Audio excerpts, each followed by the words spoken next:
why artists swore by the green spirit. By the second half of the 19th century, absinthe had become more than a cafe pastime. It was developing an aura that attracted painters, poets, and anyone who sought to define themselves against ordinary respectability. For artists, raising a glass of the green spirit was not simply about drink, it was about identity. It signaled a deliberate refusal of convention, a claim to seeing the world differently. The strange color, the ritual of sugar and water, and the sheer strength of the liquor combined into something that looked and felt like rebellion at the table. One of the most revealing cases is Edgar Degas' painting *L'Absinthe, exhibited in 1876. The work depicts a woman seated at a Paris cafe, a half-finished drink before her, body slumped and face heavy with detachment. For audiences then, the painting was unsettling. Critics called it immoral, even degrading, accusing Degas of glorifying despair and vice. Some suggested it presented a Paris in decline, where ordinary social activity had been corrupted by this particular drink. Yet the very scandal gave absinthe a peculiar power in art. It was no longer only a subject consumed, but an image that spoke to fears about modern life. The drink became inseparable from anxiety about urban alienation, idleness, and creative unrest. Other artists engaged it more directly in their own myth-making. Vincent van Gogh, often linked with the drink, became an enduring figure in this story. Later writers speculated that thujon, the compound in Wormwood, was responsible for his instability and even his dramatic acts of self-harm. But most art historians and medical researchers caution otherwise. Chronic alcoholism, poor nutrition, and underlying illness explain his troubles far more convincingly than any single chemical. The association with absinthe reflects less a scientific truth and more the readiness of audiences to attach mystery to a drink already seen as dangerous. For his contemporaries, however, the glass on an artist's table had symbolic weight. It was taken as a marker of seriousness, a sign that one was prepared to risk everything in pursuit of vision. The ritual itself made it easy to adopt as a performance of identity. A wine glass filled quietly at dinner, beer foamed but faded quickly. Absinthe, by contrast, demanded attention, placing the perforated spoon, balancing a sugar cube, waiting for the water to drip, and watching the liquid turn cloudy. All this created a public display. To sip absinthe was to slow down time in a space where others were watching, claiming both patience and spectacle at once. For those who wanted to dramatize their difference from the bourgeois norm, no simple drink functioned so well. It was an aesthetic act that matched their aesthetic ambitions. This connection spread quickly beyond Paris. Visitors arriving from abroad often sought out the cafes that offered the full ritual, hoping by imitation to absorb some part of the bohemian atmosphere. They carried the stories back to their own artistic circles, ensuring that absinthe's reputation traveled faster than bottles. Producers took full advantage of this, designing advertisements that emphasized exotic botanicals and hinted at special powers of inspiration. Even without science to back such claims, the aura of creativity made the message persuasive.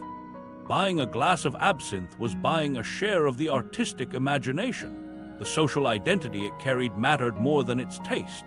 The drink was bitter, often described as medicinal in flavor, but its harshness only helped define it against easy pleasures. It was not comfort in a glass, but a challenge, accepted by those who wanted to appear daring. In this sense, the Green Muse was never solely about intoxication. It was a badge of belonging to a cultural moment that prided itself on living at the edge, sometimes romanticized, often self-destructive, but always visible. Absinthe sat at the intersection of art and scandal, of desire for originality and fear of decline. Over time, this dual meaning gave it lasting resonance. A painting like L'Absinthe could be read as either a critique of social downfall or a portrait of modern truth. Linking Van Gogh with the drink could serve as either a cautionary tale or an emblem of tortured genius. In both cases, the liquid in the glass mattered less than what people chose to see in it. The artist's cafe table became almost a stage, and absinthe was the central prop. That symbolic role locked it into cultural memory well beyond the era when it was most consumed. Absinthe's artistic reputation endures in part because it lent itself to so many interpretations. To sit with a glass could mean surrender, inspiration, rebellion, or despair. Each viewer, critic, or admirer projected their own fears and aspirations onto the same ritual. This elasticity made the drink more powerful than its chemistry justified. It was not the actual experience of intoxication that gave it cultural durability, but the stories that surrounded it, the images captured on canvas, and the rumors whispered across cafe tables. Stories like these laid the groundwork for deeper myths that would take hold outside the artist's circle. If absinthe could be linked with vision, despair, or genius on one end, it was only a short step to claiming that the liquid itself contained hidden powers. That claim would grow louder, moving from cultural rumor into medical debates and from anecdote into legislation. And that is where the most notorious legend takes shape. The idea that a glass of absinthe could open doors to visions no ordinary drink could provide. The myth of hallucinations. The rumor that absinthe could unlock visions or summon the green fairy was one of the most enduring and dramatic claims tied to the drink. It appeared in newspapers, echoed in courtrooms, and circulated among drinkers who swore the spirit held something more powerful than ordinary alcohol. Even after careful scientific testing dismantled the idea, the story of hallucinations lingered. To understand why, it helps to look at both the chemistry and the cultural fears that surrounded it. The target of suspicion was thujon, a compound found in Wormwood, the same plant that gave absinthe its sharp bitterness. Thujon was not unknown. People had encountered it in herbal remedies for centuries. But when absinthe drew criticism in the 19th century, this bitter component was singled out as the likely cause of anything unusual. Part of the reasoning came from early lab experiments. In the mid-1800s, French physician Valentin Magnan performed widely publicized trials where he gave animals concentrated wormwood oil. Some convulsed. Reports of spasms and seizures were exactly the kind of evidence reformers needed to argue that absinthe was unlike other spirits. In practice, however, these experiments used pure oils in amounts vastly greater than anything present in an actual glass of absinthe. Magnan's warnings sparked headlines and political action. But later analysis showed the test conditions bore little resemblance to ordinary drinking. Modern research gives a far clearer picture. Chemical studies of unopened pre-ban bottles found thujon levels ranging roughly from 0.5 milligrams per liter to 48.3 milligrams per liter, with an average near 25.4 milligrams.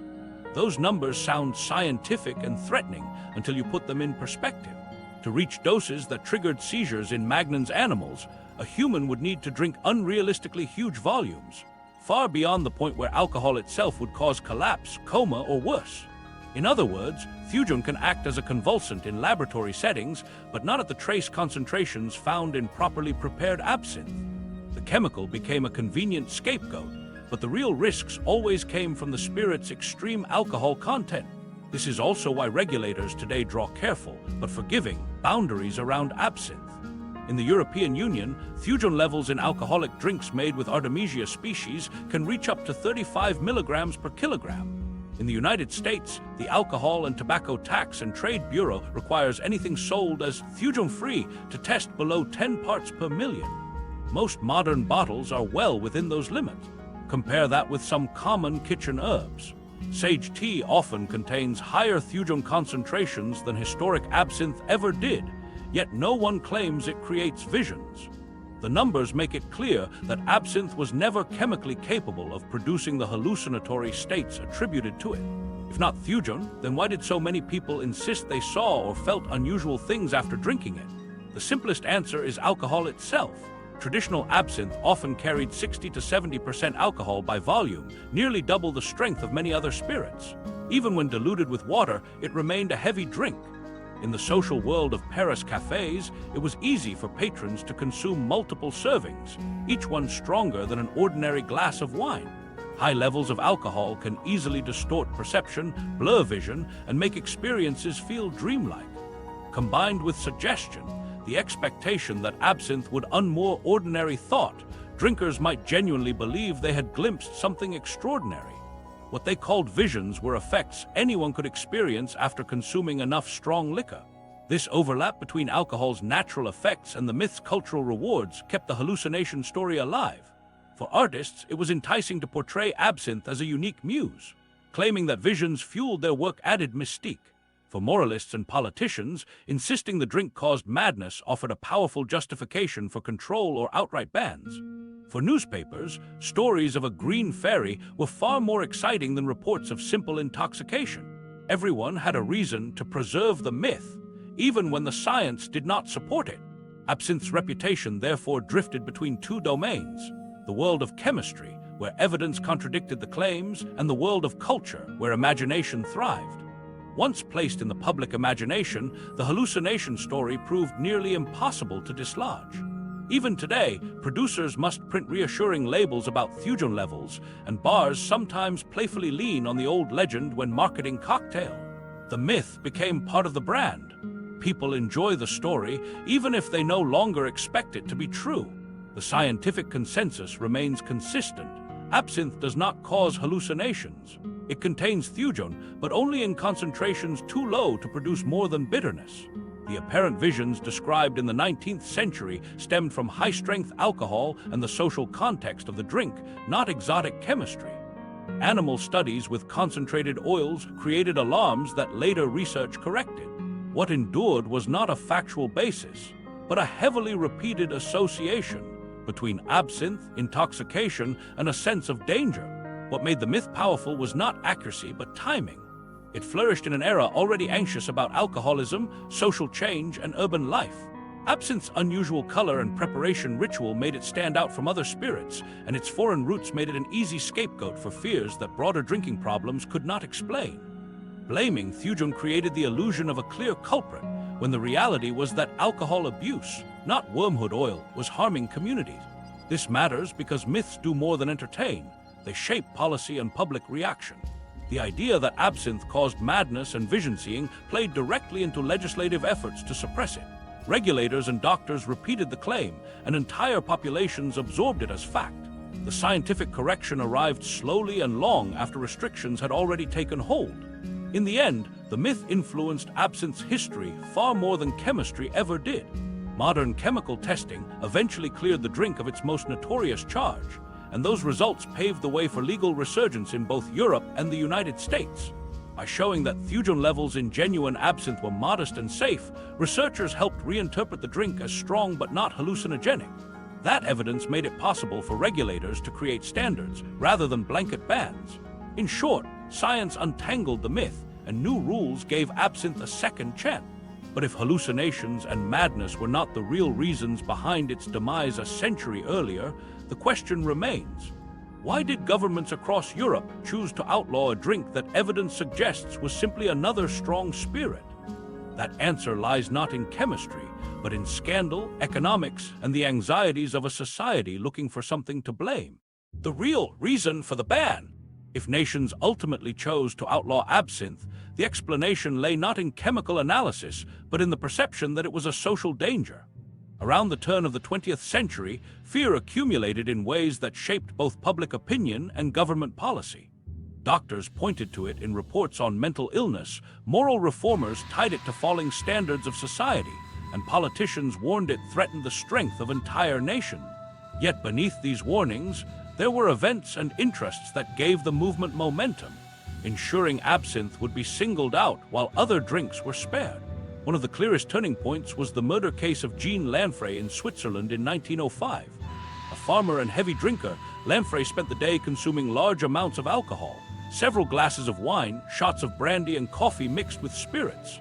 Among this intake, he had also drunk 2 glasses of absinthe. That same evening, in a drunken rage, he murdered his wife and 2 daughters, an act of violence shocking enough to command international attention. What followed was less an investigation into his alcoholism than a narrowing of blame onto absinthe. Newspapers ran sensational headlines declaring that the drink itself had provoked the killings. Medical experts and politicians quickly positioned the tragedy as evidence of absinthe's unique dangers, ignoring the sheer volume of other alcohol Lanfray consumed that day. The story became known as the Absinthe Murders, even though the crime could as easily have been tied to wine or brandy. Public debates seized on absinthe as the culprit, and reformers organized petitions and campaigns urging lawmakers to act. In 1908, just 3 years later, Swiss voters approved a national ban on absinthe by referendum. It was one of the earliest and most dramatic legislative victories for anti-absinthe activists. The Lanfray case distilled years of cultural unease into one event so vivid that it shaped law. This reaction reveals how selective memory operated. Readers of the time could easily overlook wine, though it represented most of Lanfrey's alcohol intake. Brandy, too, escaped scrutiny. Absinthe became the scapegoat because it already symbolized moral decline in the eyes of elites. Artists, laborers, and outsiders were linked to it culturally, which made targeting absinthe easier than confronting France and Switzerland's wider drinking habit. The Absinthe murders attached a clear moral narrative to an otherwise common tragedy of alcoholism, turning public concern into a weaponized movement. At the same moment, broader economic pressures shaped how strongly the bans were pursued. In the second half of the 19th century, France's vineyards suffered a catastrophe when phylloxera, a root-destroying pest, ravaged grape production. The blight devastated wine harvests, drove up prices, and weakened traditions built on the steady flow of wine through every stratum of French society. As wine faltered, drinkers turned to alternatives. Absinthe was not only accessible but also fashionable, adaptable to cafes and homes alike. Its affordability and strength made it an attractive substitute, especially as wine grew scarce. By the 1880s and 1890s, the shift was obvious. Absinthe was no longer confined to a few Parisian cafes, it spread across classes. For vineyard owners trying to recover their primacy once resistant vines had been introduced, this development was threatening. To them, absinthe represented lost market share as much as social decay. Defending wine meant more than preserving habits. It meant safeguarding livelihoods and cultural prestige.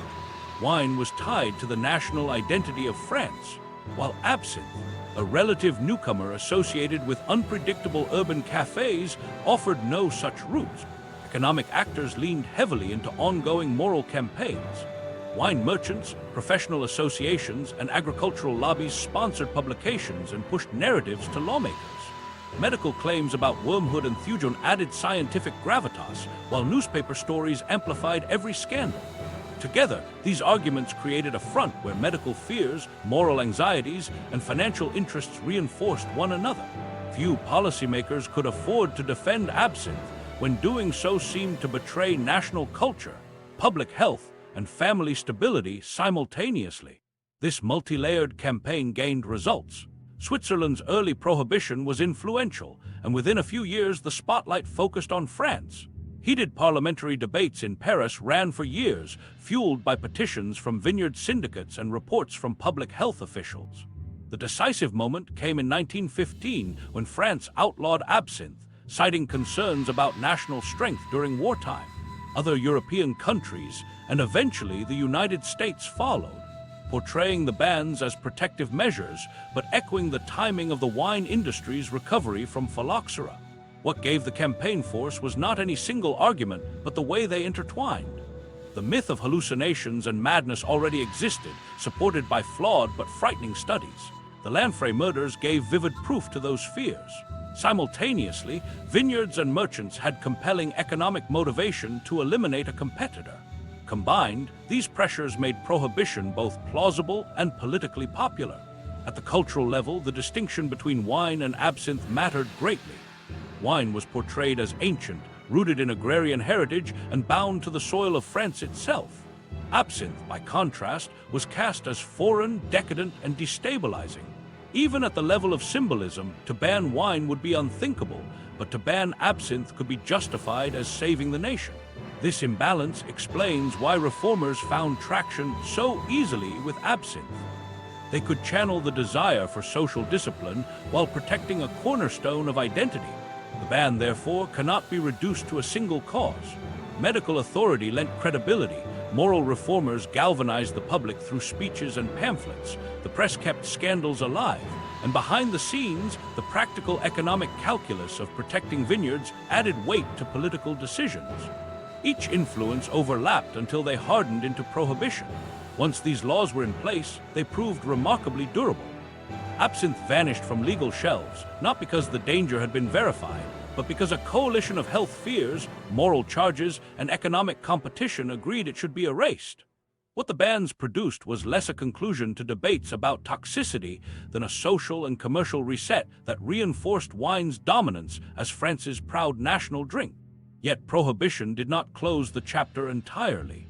The absence of absinthe sharpened its legend, ensuring its place in cultural imagination even as its sale was driven underground.